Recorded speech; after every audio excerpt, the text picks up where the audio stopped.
dhaggeeffadhu namni haajaa qabu namni fiifuu wanni san taateen edda san itti ta'e waan isii gaafatanii qabu mala tokkoon qabu dhiigaltee La wanti si gaafanu waa lama qofa la wanti si gaafanu tokko sabbona waa tokko waa lama qofa gartee fakkeenyaaf amma irra deebitee geema kana taphachuu feetaadha moo waan si barbaachuu jira waan sappoortii godhamu barbaadde moo geema tochuu waan akkanaattu kanaaf taphadhe akka oromoo nama kamittuu taphadhe immoo eegan kana dhabe kana jettee akka tokko jaalala akkasiimti dhaggeeffadhu geema ni taphachuu feeta moo maal si osoo ta'initti dhaggeeffadhu nuti geema irra deebinee si tapsiifnaa irratti yoo nuti walii galle humna jabduu horannee akkasitti walii galle isiin wanni isiin jechuu qabdu waan isii keessa jira akkaataa isiin ibsituun siimu.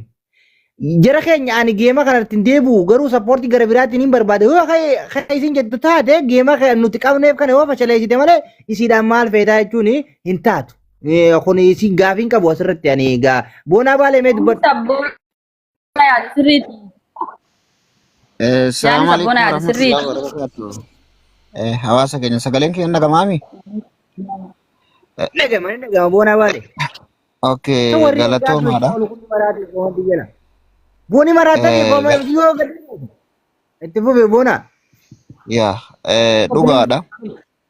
Wanti isin irraa dubbataa jirtan kun waan walooti. Artistiin kan Oromooti malee kan kutaa tokkooti miti kan gandaati miti.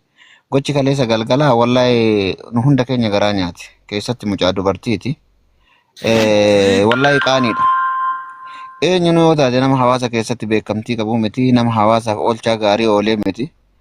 Namni adda asirra gandaa fi kutaa namaa arrabsee Oromoo biraa kabaja hin qabne asirra kabajaadhaan galaa ture.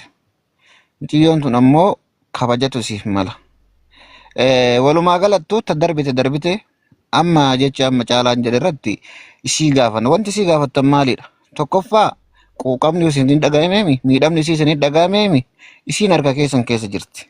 Dhageeffadha yoo taphas taate yoo gara biraatiin sappoortii gochuullee taate qopheessitanii ila waan kanas si fakkaata wanti kaleessaa sun si fakkaatu waan kanas si fakkaata ani garuu akka nam tokkootitti hamileen isii bakkee makaleessaati gurri gaafa gabaabade gaafuma gabaa galaa jedhan dhuftee miidiyaa kanarratti nu keessa isin keessatti qaanotteemi miidiyaa makaleessa irratti qaanotte san tapha qabdanii fi osoo achiin dheeressine cufti keessan waan barbaachisu walirra keessanii walirra kennee waan qabnu Oromoon cufti bira dhaabbatte yoo gargaarree turra gaari kuni gargaarsaa miti haga feete rakkina qabaachuu habaattu maqaafillee hamilee isiitiifillee san turra gaariidha osoo achiin dheeressine tapha qabdanii fi tapha sanit deebite yoo tapha san taphatte hamilee isiitiifis gaariidha. Kanarra dhaabbattanii osoo murteessitanii gaarii wanti sii gaafattan hin jiru isiin na tapsiisaa isin haa jettuuf immoo kaleessaa keessa qaanoyte yookaan gara biraatiin cinaa dhaabbaddaa jettuuf immoo yoo quuqamaa fi obbolummaan jiraate achiin dheeressinaa guyyaa maddaa kanaa guyyaa akkasiitti qabi osoo isin taane nama barbaaddanii fi nama sii wajjin taphattu nama jabaa nama sii fakkaatu kabaru maqaallee isirraa argachuu dandeessan kun isii yoo taate taganda takkaatti miti ta Oromooti mucayyoo tanaa qabeenyutti isii hawaasaaf dubbattu isii hawaasaaf hojjettu tagandaa kutaa namaatitti hin buune ergaa turre jechuudha. Kun nu hunda ilaallate isin qofaadhaa miti isin ammoo kaasuun barbaachisaadha namni wal hubachiisan hundi kenna viidiyoo irratti dalayne kaleessa keessatti rifatti akkasiin gammachuun galtu gochuun barbaachisaadha taafaaniif bicha namni kenna ammoo adda sirra waa dubbatee gabbu'ee borochiin dhabama achiin dhaba osoo hin taane hamilee mucayyoo tanaaftiifilleen waan san gochuun barbaachisaadha jechuun barbaade galatooma. Furmaata irra dubbadhaan caala amma. Yaanni furmaata amma yeroo baay'ee Oromoo beektaa ajandaa asumaan rakkaasee guyyaa lama kaa'ee guyyaa sadaffaa nama biraa tara. Namni tara takka ofiin ka'a yoo kufe lammaffaa ammoo sabaan ka'a yookaan nama ofiitiif ka'a. Nama ofiitiin ka'a jechuudha. Amma maaltu barbaachisa beektaa akka laaletti isiidhaaf geemii qabuudha. Geemii eega qabaniif booda namni laala. Nama Oromoo namni kun nama Oromooti nama jedhamu kana bar nama ganda ofiitiif nama kana nama Oromoo godha. Dhugaa walitti mudaaf nama ganda ofiitu nama ollaa keetiitu akka ati Oromoo taatu si godha malee Oromoon akka ati ka Oromoo taatu si godhu. Si gala isin ammoo ka isaan gargaarra yoo jettan wal sobuu yoo ta'e malee namni akkuma kenna gaachuun Oromoodha Oromoo ka isaan birriin kan. Oromoon birrii masgiidaatu qabatee taree Oromoon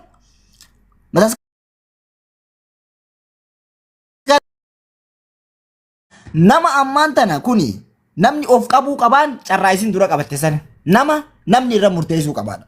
Laal namni an ofirra murteessuu osoo hin taane isin namarra murteessuu yeroo carraa lammaffaadha jechuudha. nama walitti deebisanii nama ani asirratti nama ijoollee keessan keessaafuu nuti ijoolleen Oromoo kutaa bira hin dhufna hin beeksifna ka dandeenyu hin finna. Harargeen yoo isii bira dhaabbatte Harargeen Oromoodha akkasiin beekaa. Laala Arsii yoo nama ofii bira dhaabbatte Oromoo bira dhaabbatte kutaan jedhamu sun. Oromoodha Harargeen Oromoo namni kutaa gosa takkaa walitti deebi'ee yoo waan tokko godhe Oromoof waa godhe jedhama. Durumayyuu qabsoon Oromoodhaa bar bakka akkasiitti dhuftee qabsoo Oromoo taate malee qabsoo Oromoo guddaarraa gadi hin dhufne. Saniifuu isin ijoollee keessan bakka takka irraa guruppii hidha. Nama asirra taa'ee sa'aa 24 bakka jedhee Harargee jedhee mataa uummata zoorse kana walitti deebisaa. Hayyeeshi nama jabaa Oromoo qabdu. Ka Oromoo Harargee qabdu. Ka Oromoo Harargeetiif Oromoo kaayillee aadaa Oromoo wal barsiisuu taasii geemii kana keessa miidhame. Koottaa jedhaani. Yeroo baay'ee namni maal jedha beektaa giiftarri keenya asin jiru giiftarri keenya asin jiru kuni kijiba obboleessa kiyya. Ati giiftara ani firoomsaan giiftara. Wanni namni guutuun dalagatee fudhata. Fira murteessaa kana. Biyya Faranjii dalaydee fidda biyya Araba dalaydee fidda. Leenca kennuu dandeetta taa'ee hin dandeetta. Abbaan fedhayyuu walii kennaa jirraami. Nama 30 walitti hidhanii ka biyya Arabaa kana keessa leenca warra kaan ka biyya Faranjiidhaa leenca warra kaan. Wallaahi geemiin isiitiif hamileen isilleen ol deebi'a. Wanni isin gochuu qabdan kanaaf kana qofa hidhee yaadaan. Maasalaama. Galatoomii firoomsaa. Isin hundi keessaniyyuu galatooma. Ayyee dubbadhu jenni. Yaanni ijoolleen jettee amma firoomsaan faan jaanis yaada dhugaati. Keessaa yoo jaana yaanni firoomsaan jeenaa galee jira. Keessaan namni riyaala 50 kan jiru. Asumarratti ka danda'ullee naanu gargaaru namuutu gabbuunee viidiyoo hojjennaa fi ammarraa kaasii caalaa eegaa ajandaa kana qabdee obboleessee jalaana fi namuu irratti gargaara. Ani irratti deeggara karma tokkotti. Ani dallee waa'ee si ajandaan godhanne mana banallee. Wallaahi wabillahi. Moomnaan an keessaa illee qabochu baanii rafeen. Malee mana illee banadhee wallaahi waa'ee ajandaa mijoota illee godhanne. Kanarraa kan qabee waan kana ammumarraa qabii jala deem wallaahi caalaa mataa kiyyarraa qabee irratti itti guuttadhee guyyaa geemii isiisan achirratti harkamees garsiisa. Sanboota ani nuu fuula keessanuu dhaabbadhu yoon godhuu baadhe. Dhageeffadhu. Kanarraa kan qabe waan danda'amu namuu walaa ka qurxummii danda'u, walaa ka baabura danda'u, walaa ka makiinaa danda'u, walaa ka leenca xiqqaa danda'u, walaa ka leenca guddaa danda'utti namuu waan qabe attaa onnee dhibbaarraan qabee taaftaafi koppiliingirraan namuuchumatti argame daasfooraan keenyallee rabbumaaf jechatti obboleeyyan kiyya namni ulaara deddeemee nama dadha'u hin jiru. Namni keessaa qabdu ka Oromummaa si dhaggeeffamtu. Ka intalti tun intala teenyaa si dhaggeeffamtu gargaari. Dhageeffadhaa. Kana irratti namoota hanga beektu hundaa'u walitti deebisi. Nageera jaartii namarraa haasawaa ooluu miti. Bultii namaa keessaa haasawaa ooluu miti deebisi. Ayyaan hanga. Laala dhageeffadhaa. Hundi keessan sheer godhaa isin jedheen jira. Dhageeffadhaa sirriitti. Hundi keessan sheer godhaa isin jedheen jira. Maaliif? Mee ijoollummaan teenya warrummaa walitti dhiyaannuyyuu mee tokkoon isaanii hin jiran jechuudha. Bar jara keenya bakka dhugaa dhaabbachuu irratti bar hanqina qabna giseen isin jiru kana bar. Hanqina qabna. Biiftuun ani immoo akka yaada kiyyaatti maal isin jedha beektan yaada keessan kan firoomsaa ni fudhadhaa kan boona baaleettis kan jinnii kan hundi keessan iyyuu ni fudhadha. Kan ammoo murteen isaanii jara keenya biiftuudha wanti isin jedhee maali? Amma fakkeenyaaf laala amma na hubadhaa. Fakkeenyaaf aniin kun geema tokkoon tapha dheewoon jedhee tarii haajaan qaba laala amma fakkeenyaaf sirriitti dabaafadha waan tokko haajaan qabaa jennu.